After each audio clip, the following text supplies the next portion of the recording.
Bonjour, bienvenue dans les tutoriels d'OV Informatique. Aujourd'hui, je vais vous expliquer comment ajouter une signature à tous vos emails pour éviter de devoir rajouter, par exemple, votre prénom, nom et adresse à la fin de chaque email. Donc, pour ce faire, rien de plus simple. Vous pouvez ouvrir votre Outlook ici, qui est en l'occurrence un Outlook 2013, mais évidemment, ça fonctionne avec le 2010 aussi. Plus ou moins toutes les étapes sont semblables. Donc normalement, vous ne devriez pas avoir trop de soucis à ce niveau-là.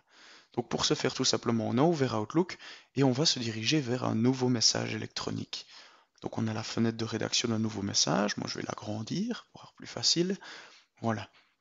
Et alors, dans l'onglet Messages ici au-dessus, on a quelque part ici ajouter une signature. Donc on va cliquer.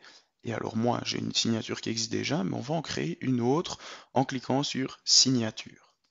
On clique, et alors dans ce cas-ci, on va sélectionner notre compte de messagerie, ici qui est un compte test, pour vous montrer mon exemple, et alors on va créer une nouvelle signature. Donc ici, celle-ci existe déjà mais n'est pas utilisée, et on va en créer une nouvelle. Donc, on va taper un nom pour cette signature, imaginons on va faire la signature de Gilbert, cette signature s'appellera Gilbert. On valide par OK, et voilà. Notre signature, en fait, contient ceci, c'est-à-dire rien. Donc ici, tout simplement, on va pouvoir noter, par exemple, qu'il s'appelle Gilbert Masson. Ça, ce n'est qu'un exemple, évidemment, hein. Et alors, il habite rue Trapé 18 à 4000 Liège. Imaginons qu'on veuille rajouter une image, eh bien, on peut rajouter celle-ci par un simple copier-coller. Donc ici, on va faire un copier-coller, collage spécial et on va choisir une image. Moi, j'ai déjà copié mon image. J'ai fait un clic droit sur une image et je vais la coller. Donc on va faire clic droit et alors collage spécial, image. Et voici, on a notre image qui s'ajoute juste en dessous du texte. C'est tout simple. Donc c'est un simple copier-coller comme dans toutes les autres applications.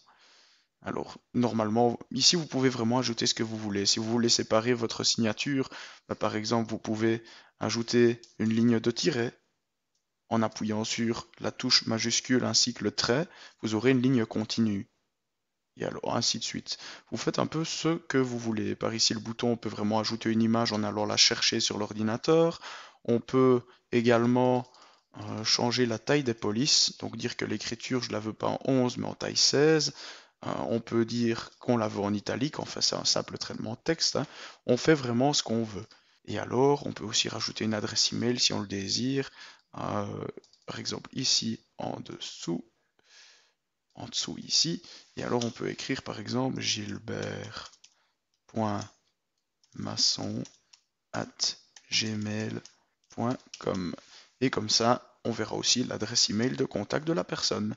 Maintenant, c'est un peu à vous de voir comment vous voulez faire votre signature. Je vous en laisse soin de le décider. Donc, une fois que ça c'est fait, que votre signature est terminée et formatée, il vous suffit ici, et ça c'est assez important, de spécifier que pour les nouveaux messages, vous voulez utiliser la signature Gilbert. Pour les réponses et transferts également. Enfin, ça c'est à vous de voir. Si vous voulez, vous pouvez n'en mettre aussi aucune. Pour les réponses, ici on va en mettre une. Et alors, on va également enregistrer une signature et normalement, tout est en ordre. Donc ici, on a bien pour les nouveaux messages la signature, pour les réponses automatiques la signature aussi. On valide par OK. On va quitter et faire un nouveau message et comme par magie, la signature est arrivée. À bientôt pour un autre tutoriel. Au revoir.